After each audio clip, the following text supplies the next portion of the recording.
Now it's time for the last word with Lawrence O'Donnell. Good evening, Lawrence. You can find me at Blue Sky 2. Thanks to Rachel encouraging me to get over there. Rachel, thank you so much for that interview with the bishop. So many people I know were so eager to hear more from her after seeing what she did in that sermon, which was just an unimpeachable approach to a simple subject that has been mentioned in churches many times, mercy. That's a very simple thing to bring up. Yeah. And for her to say only true things, for her to speak in the gentle and generous and respectful way that she did, and for it to cause the president to effectively short circuit and insult her and demand an apology and to talk about the church service not being exciting and, like, as Chris put it earlier tonight, giving it a 1-star review.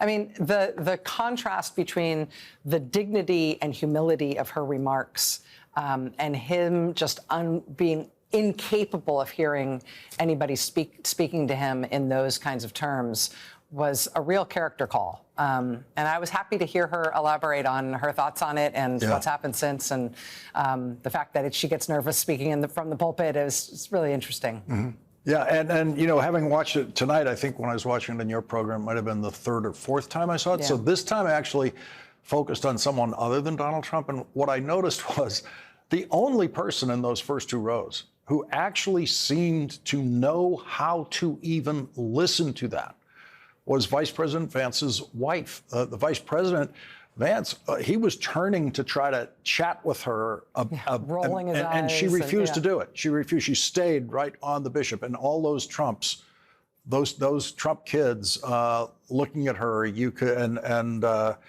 Donald Trump's wife looking at the bishop. You could read very clearly what they were feeling. Yeah, and I think it's plain that she wasn't trying to embarrass anybody. She wasn't trying to have some sort of performative confrontation. She was trying to speak earnestly about a true thing, to try to say, like, I'd like to try to open your heart to a more merciful and respectful approach here. And that's not something you do to upset people. It's not something that you do to show people up. If you feel upset and showed up by that, spend some time with your own heart thinking about why. But I just think I think, as you say, she behaved unimpeachably. I regret and feel terrible about the reaction that she's had and the invective she's had to deal with. But I feel like she's demonstrating a kind of leadership that we need right now. Yes, and of course that invective she's getting is the Trump standard. That's the standard of behavior he has set for himself and his followers. Yeah. Yep. Thanks, Lawrence. Thank you, Rachel. Thank you. Well, day one promises broken. Donald Trump did not end the war in Ukraine on day one. And Donald Trump did not do a mass roundup of people in this country for deportation on day one. But on day one, Donald Trump did pardon a child pornographer. No president's ever done that. Donald Trump pardoned the biggest worldwide drug dealer in history, 2 pardons that no other president in history would ever consider. And tonight, Donald Trump said moments ago on Fox that a child leaves home as a boy and comes back 2 days later as a girl. A parent doesn't want to see that, and there are states where that can happen. Now, if Joe Biden or any other president had ever said something as insanely false as that, as impossible as that, you can imagine the screaming outrage that you would get from the White House press corps. And you can right now imagine that there won't be any from this White House press corps about that statement, that a child leaves home as a boy and comes back 2 days later as a girl. And there are states where that can happen. That is like saying a child leaves home as a boy and comes back 2 days later as a horse. It cannot happen. There is a demented, pathological liar in the White House talking like that, and the White House press corps will accept that and not scream about that, as they screamed so constantly during the last presidency. And there will probably be no questions of Donald Trump. There haven't been any so far about him pardoning someone who used child pornography. The child pornography user is also a Donald Trump fan who was at the Capitol on January 6th attacking police officers. Federal prosecutors said Andrew Kyle Grigsby was the tip of the spear on the west front of the Capitol when he wasn't busy committing crimes for Donald Trump. He was busy with his child pornography in Kentucky, where he has been imprisoned on state charges of possession of child pornography. That's who Donald Trump pardoned. The only president in history to pardon a known user of child pornography, convicted for using child pornography, and Donald Trump pardoned him. And the day after Donald Trump did that, he pardoned the world's biggest drug dealer ever, who a federal judge believed was arranging assassinations of his business associates. That's the Trump standard. That's the Trump standard for people deserving pardons, the lowest and most perverse standard ever used by a president for any pardon. You can be convicted of using child pornography, and Donald Trump will pardon you for whatever you did for him. That's the rule. Whatever you did for him, especially if you did it on January 6th. Donald Trump won't hold child pornography against you if you were trying to overthrow the election for him on January 6th. That's the Trump standard. Washington's going to be operating on the Trump standard now, and no president in history has lowered the standard for federal hiring the way Donald Trump has. It seems clear that Donald Trump is making a conscious choice to lower the standard in all of the instances where he has done so, because, this is really important, he knows how to make a cabinet choice that actually does meet the standard. Former Senator Marco Rubio is now Secretary of State Marco Rubio after a unanimous vote to confirm him in the United States Senate on Monday. Unanimous. Marco Rubio was a reasonable Republican choice for Secretary of State at this stage of Marco Rubio's career. Donald Trump knows how to do that, and he knows how to do the opposite by offering Pete Hegseth for Secretary of Defense after Pete Hegseth's mother said in writing that he is an abuser of women. And yesterday we learned Pete Hegseth's former sister-in-law put it in writing in an under oath affidavit to the Senate Armed Services Committee describing Pete Hegseth's abuse of his second wife. And the Hegseth defense is, I never hit her. The Hegseth defense is, it wasn't physical abuse. The women in Hegseth's family did not accuse him of physical abuse. He doesn't have to deny that because he's never been accused of that. And so his denial of physical abuse is irrelevant to what the women in his family have accused him of publicly. We'll cover that for you, the passages of that affidavit, later in this hour, along with Pete Hegseth's mother's very specific charges of abuse against her son that she put in writing, which do not include physical abuse. That's an important distinction. As usual, Donald Trump lowered the standard for White House press secretary. Here's the White House press secretary not doing her job. When is your first press briefing? To be announced. By this time in the Biden administration, White House Press Secretary Jen Psaki completed 3 press briefings, one every day. The first Trump White House went 300 days without a press briefing, and so we are counting the days again. And the people who care the least about that are apparently the members of the White House press corps, because they have their own Trump standard. The only thing they apparently care about is Donald Trump talking to them, not telling them the truth, just talking to them. And they very clearly just don't care about Donald Trump lying to them. The Columbia Journalism Review reports on the feelings of some, not all, some in the White House press corps about the return of the president who lies to them in almost every answer and whose press secretary does not even bother to enter the briefing room.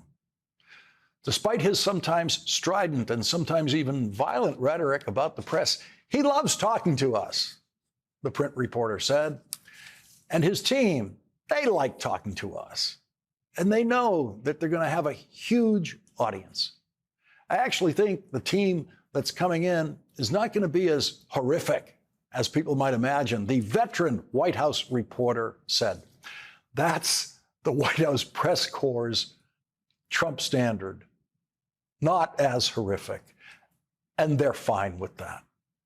The Columbia Journalism Review reports incoming press secretary Caroline Leavitt and communications director Stephen Chung are seen by White House reporters as full MAGA, but they're also professionals, as the veteran reporter put it. Of course, that's impossible. Full MAGA means full lying all the time about everything. That is not professional press communication from the White House. But it is the Trump standard, the lowered Trump standard, that most members of the White House press corps willingly accept. A lie is not an answer. And most of the White House press corps do not know that or care about it. Most of the White House press corps are eager to be lied to by the White House press secretary, or preferably Donald Trump directly, because most of the White House press corps have instantly adjusted to the Trump standard, the lowest standard ever established by a White House in all things from hiring to truth-telling. Last night on The Daily Show, intrepid correspondent Jordan Klepper showed in interviews of Trump supporters in Washington on Inauguration Day that one of the reasons they supported pardons for all of the January 6th convicted criminals is that they did not know what happened at the Capitol on January 6th. This guy's shooting a gun outside the Capitol. Should he be pardoned? I don't think he should have shot a gun. That's just my opinion. I know. That's a little different situation there. Call me old-fashioned. This guy with a gun shooting a gun outside the Capitol? Most definitely, he should not be pardoned. And there were 2.1 million people there. They didn't all storm the Capitol. None of them were armed. Well, some were armed. Who? This guy with a gun outside the Capitol. Should he be pardoned? Did he shoot the gun? Is that a real gun or is that a fake gun? He shot the gun up in the air. Yes. Yes. He should be pardoned. Yes. Because Yeah, I think he should be pardoned why? because I don't think he should be. I don't think he was. I think he should be pardoned. Yeah, absolutely. What about this guy spraying a bear spray at the police officer? Self-defense. That's so pardon? Yeah. That's a tough one. Oh. Was that from the same day? Yeah, that's From a different day? January 6th. The most photographed crime in human history. Okay. Yeah. Okay. Okay. Well, you can show me 8 million more. I'm pro-pardon. Wow. No. Where was this at? This is outside the Capitol. January 6th? Yeah. Have you not seen this image? No, I have not seen that. Have you seen any of these images? Some of them, but not these. Really? Maybe the ones, maybe the media that I'm following is not showing these. What? It could be. It could be. What media do you follow? All conservative. Did you watch the January 6th hearings? No, I didn't. No. Of the nearly 1,600 people Donald Trump pardoned, hundreds of them criminally attacked police officers violently with their fists and any form of weapon they could get their hands on, including tasers, chemical spray, bear spray, metal barricades, and a fire extinguisher. 22% of the attackers had criminal records for other crimes. Even Rupert Murdoch's Wall Street Journal editorial board, normally supportive of Donald Trump, objected to his pardoning of what the journal called cop beaters.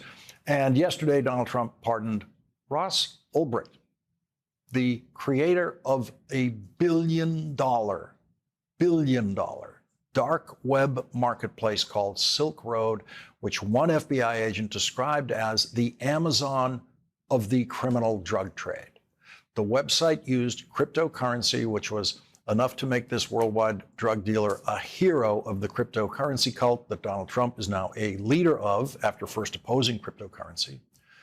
Ross Ulbricht's website promised users encryption and anonymity to buy and sell anything and everything, including heroin. In 2015, a federal criminal jury found Ross Ulbricht guilty of all 7 counts against him, including conspiring to distribute narcotics and conspiring to commit money laundering and what's known as a kingpin charge, crimes that earned him multiple life sentences. During his sentencing, a federal judge also found there was, quote, ample and unambiguous evidence that Ross Ulbricht commissioned murder for hire paying for hits on at least 5 people who threatened his criminal empire. That man was in prison during Donald Trump's first term, and Donald Trump did not pardon the world's biggest drug dealer at that time. Did not pardon him, but pardoned him on the second day of Donald Trump's second term. What changed? Donald Trump's interest in cryptocurrency? Today, Democratic Congressman Jim McGovern of Massachusetts described the Trump pardons of the January 6th mob this way. Here are some of the convicted felons that Trump set free on Monday. Stephen Cappuccio, convicted of 6 felonies, including assaulting a police officer, ripped off Metro police officer Daniel Hodges' gas mask, and at one point during the assault, he said, and I quote, "How do you like me now, mother effer?" Pardoned by Donald Trump. David Dempsey, sentenced to 20 years. He stomped on police officers' heads, struck an officer in the head with a metal crutch, and attacked police with pepper spray and broken pieces of furniture. He also attacked a fellow rioter who was trying to disarm him, and he has a demonstrated history of political violence. Pardoned by Donald Trump. Enrique Tarrio, sentenced to 22 years. Former national leader of the Proud Boys, a domestic terrorist far-right militia. He was found guilty of seditious conspiracy, helped plan the January 6th attack, and made sure it was violent. Pardoned by Donald Trump. Guy Reffitt, sentenced to 7 years and 3 months. He brought a gun, zip ties, body armor, and a helmet to the Capitol, presumably to try to take hostages in an attempt to keep Trump in office after he lost. Pardoned by Donald Trump. Daniel Joseph D.J. Rodriguez, sentenced to over 12 years.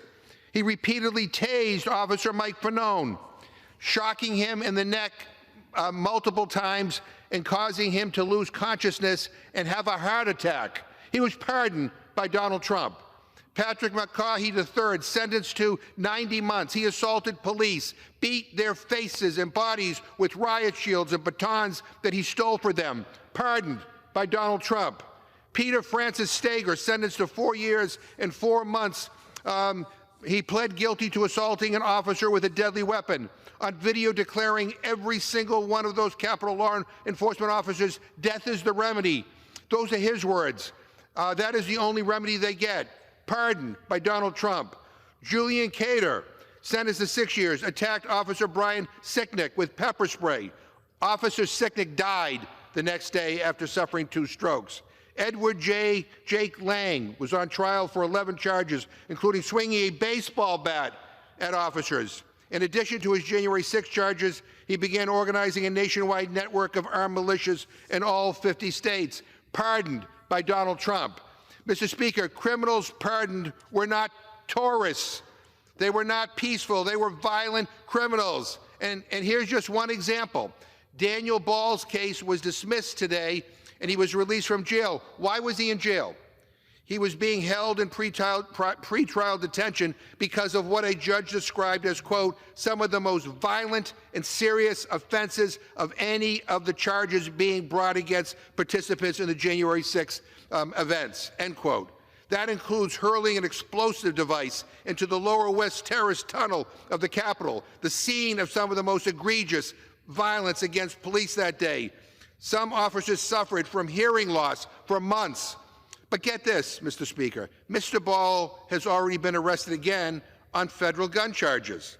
And he was already a 2-time convicted felon for, and I quote, domestic violence battery by strangulation and resisting law enforcement with violence. Yeah, he already arrested again. This is who the president pardoned. This is why my Republican friends are silent, because this is indefensible. Leading off our discussion tonight is Ryan Riley, justice reporter for NBC News. He's the author of the important book, Sedition Hunters, How January 6th Broke the Justice System. And Ryan, as the congressman was just saying, there are some of these cases that were still proceeding. They hadn't gone to trial yet, and they have had to be dismissed. But some of these federal judges are saying they're not dismissing them the way Donald Trump wants them to be dismissed. There's been a dismissal, as they say, without prejudice, at least in one of them, that allows the possibility of these prosecutions recurring at some point in the future? Yeah, we've had 3 judges thus far register, I think they're just pleasure, and sort of state for history the facts of these cases, because the facts and the evidence are just completely overwhelming in so many of these cases. I would say, venture to say, almost all of these cases. There are obviously some complicated cases involving, seditious conspiracy, where there are important questions of the law, but the evidence itself, in terms of especially these assaults, is just so overwhelming that no, I don't think any reasonable person looking at it logically and looking at it honestly could possibly say that any of these people were not guilty of the crimes that they were charged with in those cases where the Justice Department was able to secure those convictions. And so, you have a handful of these defendants who have not yet been released. But, the thing I keep going back to is that there's people who will never be held accountable in any way whatsoever for their crimes they committed on January 6th. The online sleuths, the sedition hunters, have identified north of 200 additional people who were never arrested by the FBI. The FBI had those names in their possession, but now the FBI cannot move forward. The Justice Department cannot move forward. Federal prosecutors cannot move forward and vindicate those victims who were assaulted viciously that day. Those law enforcement officers who went into court and told their stories when they had the opportunity to. But there's a lot of their colleagues who are never going to have that opportunity because these cases are no longer allowed to be moving forward. So I think we could continue to see some pushback from some of the judges here, but obviously under the pardon power, there's not much they can do. They can, decline to dismiss these cases with prejudice, as Ed Martin, the January 6th supporter of the defendants, who is now the interim U.S. attorney for the District of Columbia, has advocated for. He wanted them dismissed with prejudice, but that's not what some of these judges are willing to go along with it. Have talked about how you cannot erase, in one case, Judge Chutkan, who oversaw Trump's case, talked about how you cannot erase the feces that was there that day. You cannot just dismiss and get rid of the terror that happened that day. Those are all factual evidence as laid out in cases before her, cases that were heard in federal court. So those are just not things that you can erase, I think, as much as obviously you see this attempt to be done. And you can erase part of it, right? You can erase the partial record on the Justice Department website, for example, or on the FBI's website. But these cases will live on, I think, on the internet more broadly, and then in some of the databases that have been collected, in the coverage that has been done over these past 4 years, as well as on the docket. Ryan Riley, thank you so much for your reporting that has given us the details of these cases and these defendants, and thank you so much for joining us tonight. Thanks for having me. Joining our discussion now is Democratic Senator Adam Schiff of California. He's a member of the Senate Judiciary Committee. And Senator, I want to give you a chance to respond to something Donald Trump just said about you on Fox in the last hour. He said that you asked President Biden for a pardon. Well, that's absolutely false. In fact, I told the administration they should not give these pardons. But I watched that interview, Lawrence. I heard the president speak 3 lies in quick succession within a minute, 3 lies a minute, and I've reached the conclusion, clearly, Lawrence, he's slowing down. Yes, and he said things there that if this were the Biden presidency, people would be, there'd be massive headlines tomorrow about how loss of cognitive ability and all that, which we will not see in any headlines tomorrow. Another thing he said was that it would have been too cumbersome, that was his word, cumbersome, to study every one of the 1,600 pardon cases where he issued all those pardons. So, of course, he would have no idea that one of them was engaged in child pornography and other such things in these records. Just too cumbersome for a president to look at every case that he was pardoning. I asked Pam Bondi about this during her confirmation hearing. Would she be going through these cases? How could she possibly be going through these cases one by one? She was indignant. Oh, of course she was going to go through these. Of course she was going to give each of them individual attention. Turned out to be utter nonsense. And, look, there are, I think, 3 really significant takeaways from what just happened in the last 24 to 48 hours. The first is what you've been emphasizing, which is these people he just pardoned were beating police officers within an inch of their life. They were bear spraying them. They were gouging them. They were hitting them with baseball bats and hockey sticks. These are the people Donald Trump just pardoned. So one thing is abundantly clear. He doesn't give a rat's ass about law enforcement. That much is clear. But it's also really significant that these crimes, as serious as they are, of attacking law enforcement, were in the service of an even larger crime, and that was the crime of trying to interfere with the transfer of power after an election. So these were in the service of his holding on to power after losing the election. That itself is a major crime against our democracy, against our Constitution, against our country. But then finally, in giving these violent offenders these pardons, he is essentially telling people who would commit violence on his behalf that he has their back, that he will pardon them if they commit violence in the service of Donald Trump. And you would be hard-pressed to find a country that has gone from a democracy to a dictatorship without finding this step of essentially pardoning people who commit violence on behalf of the would-be dictator. It doesn't mean that we're going to become a dictatorship, but it does mean that we have taken one tragic step in that direction. Senator Adam Schiff, thank you very much for joining us tonight. Thank you. Coming up, Senator Mark Kelly will join us with his reaction to the latest accusations against Pete Hegseth for being abusive to his second wife in an under oath affidavit submitted to the Senate Armed Services Committee. Senator Kelly's a member of that committee. He'll join us next.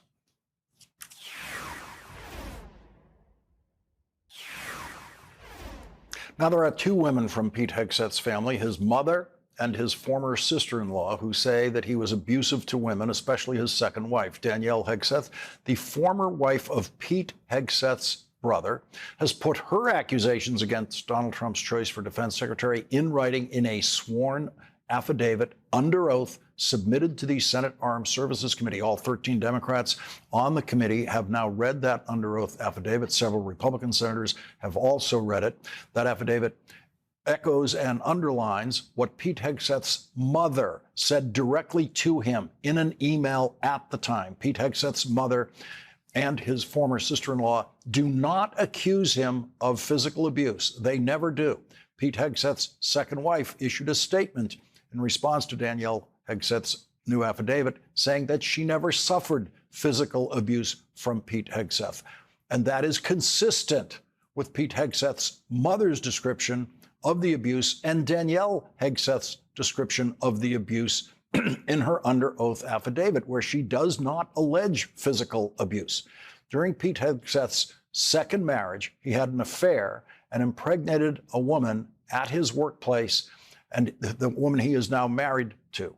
During his second marriage, his mother wrote him this email, which became public at the end of November. It says, "Son, I have tried to keep quiet about your character and behavior, but after listening to the way you made Samantha feel today, I cannot stay silent.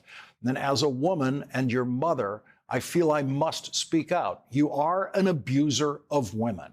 And that is the ugly truth, and I have no respect for any man that belittles, lies, cheats, sleeps around, and uses women for his own power and ego. You are that man and have been for years.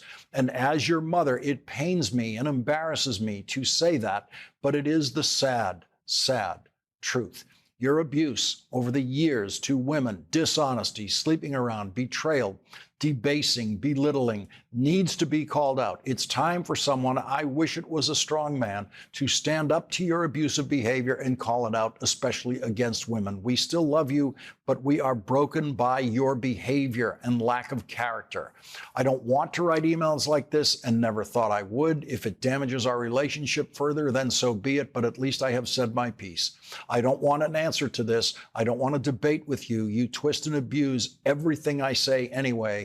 But on behalf of all the women, and I know it's many, you have abused in some way, I say get some help and take an honest look at yourself. In December, Pete Hegseth's mother went on Fox to support her son's nomination for Secretary of Defense, saying, I wrote that in haste. I wrote that in deep emotions. My husband told me I should think through things a little bit more, but Pete and I are both very passionate people, and I wrote that out of love. And about 2 hours later, I retracted it with an apology. In her appearance on Fox, Pete Hegseth's mother did not retract any specific accusations in her email in which she described his abuse of women as dishonesty, sleeping around, betrayal, debasing, and belittling. In the affidavit submitted to the Senate, signed, as the law puts it, under the pains and penalties of perjury, meaning if anything Danielle Hegseth's affidavit in it is untrue, she could be charged with perjury. Danielle Hegseth said, I believe Hegseth has an alcohol abuse problem and was abusive to his ex-wife, Samantha. As I understand those terms as a lay person, Pete Hegseth's mother's email completely supports and agrees with that position. The affidavit goes on to say, Samantha told me that she once hid in her closet from Hegseth because she feared for her personal safety. This happened in their house sometime during the years between 2014 and 2016. I believe what Samantha told me because what she told me is consistent with what I personally observed of Hegseth's erratic and aggressive behavior over many years. I was aware that Samantha had a plan to deploy if she felt she needed to get away from Hegseth. Samantha told me and another person close to her about this plan, which involved Samantha texting me a safe word, code word, that meant I should call the other person so that person could fly out to Minnesota to help her. Samantha did text me this code word sometime in 2015, 2016. I was myself a witness to and even a victim of emotional abuse by Hegseth. He drunkenly yelled in my face one night in 2009. Danielle Hegseth concludes her affidavit by saying, I believe Hegseth to be an erratic, volatile person with an alcohol abuse problem. I do not believe he is trustworthy or of good character. It is my opinion he is unfit to serve as Secretary of Defense. Pete Hegseth was accused by an unnamed woman in Monterey, California, of sexually assaulting her in 2017. In a police interview, Pete Hegseth denied the sexual assault, but said he had consensual sex with that woman while he was married to his second wife. Pete Hegseth paid that woman an undisclosed amount of money to settle that case. Joining us now is Democratic Senator Mark Kelly of Arizona. He's a member of the Senate Armed Services Committee. Senator Kelly, what I've been noticing in the defense of Pete Hegseth in response to this affidavit is that senators are getting it wrong. Senator Joni Ernst said the ex-wife has denied the allegations. She has sworn that multiple times. So I think we need to take her at her word. But the ex-wife never said there was physical abuse. And your Republican colleagues seem to be leaning on the idea that there was no physical abuse, therefore there was no abuse. But Hegseth's mother and his former sister-in-law say the abuse was not physical. It was all those other things that the mother listed. Yeah, Lawrence, that's pretty clear. It was clear to me when we had his confirmation hearing about 10 days ago or so. And Lawrence, there's no job in the federal government that's as serious as being the Secretary of Defense. I mean, this is the guy that has to wake the president up in the middle of the night and make very quick decisions when something really bad is going on, when our service members are in harm's way. And I gave him the opportunity to refute very specific cases of alcohol abuse, especially when he was running a veterans organization, and asked him just very simply, is this true or false? And he refused to answer the question. He just said these were anonymous smears. Well, it's now public, Lawrence, that they're no longer anonymous. I mean, these are individuals who signed an affidavit. I don't know if you saw just tonight, the second wife, Samantha, has come out and said that and this is a quote, and this is to the FBI, which you cannot lie to, that he drinks more often than he doesn't. That is a serious problem. These are not anonymous smears, and he seems to be uniquely unqualified for this position. Senator, you've already voted against him in committee, and then the vote will come on the Senate floor. What about leaving all of these personal issues aside, which would be prohibitive for any other nominee for anywhere outside of the Trump standard, which is so very low? What about his qualifications as Secretary of Defense and doing that, actually doing the job? Yeah, that's another problem. And if I would have had time, if we had a second round of questions, I would have gotten to that. But he does not have the management experience. He doesn't have the leadership experience. He has no experience in defense acquisition. He has some time in the military. That's not a requirement for the job. He doesn't have any experience with defense policy, either creating or implementing policy. I don't expect any candidate for this job to be able to check every single box. But the problem with Mr. Hegseth is he doesn't seem to check any of the boxes. And that, on top of all these personal issues, it's such a big concern. I can't stress how serious this is. I mean, this job is like no other job in the country. And to put him in this position means that our service members, our citizens, your family, everybody in our country would be less safe. Senator Mark Kelly, thank you very much for joining our discussion tonight. Thank you, Lawrence. Thank you. And coming up, the Trump standard for Trump cabinet nominees is now so low that one of them refused to commit to obeying the law in his Senate confirmation hearing. That's next.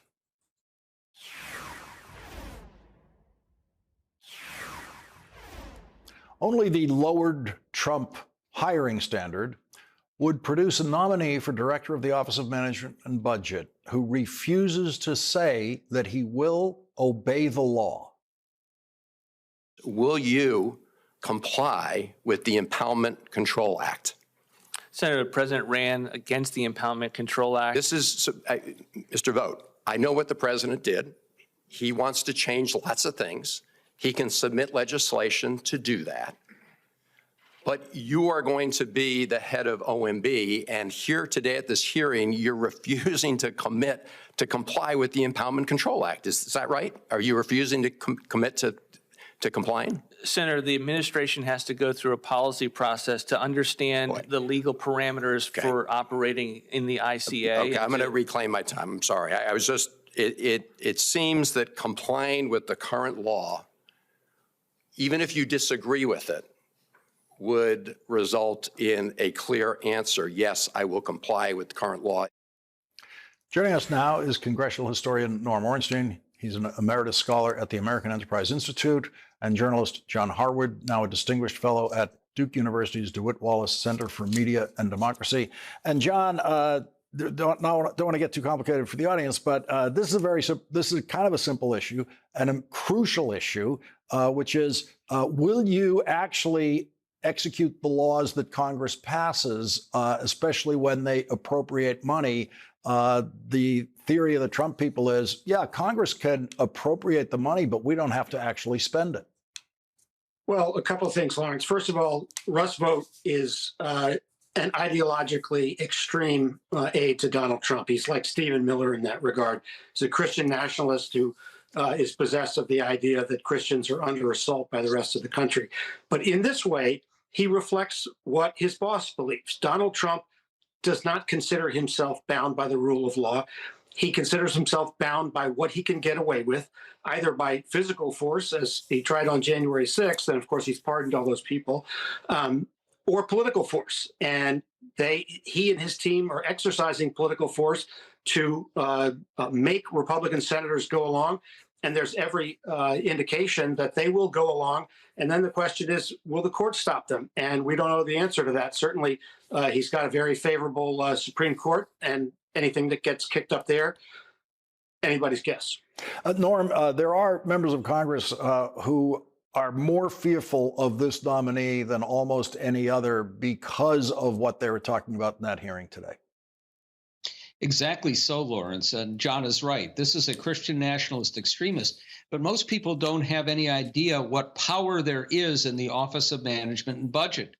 They not only can bludgeon other agencies into doing what they want, but he can write legislation. Remember, Russ Vought was the mastermind behind Project 2025, and using the impoundment power illegally, as is likely to happen here, is going to do violence to a whole set of proposals. And he will also use it to implement other policies, including, as he said today, support for ending all abortion Rape, incest, life of the mother don't count. We're talking about an extreme person, and in the panoply of nominees, he's gotten so much less attention than almost any of the others. It's frightening. Well, we're trying to give him some tonight, but you know what we're facing with so many of these nominees. We're going to squeeze in a quick commercial break right here. We'll be right back with John Harwood and Norm Ornstein.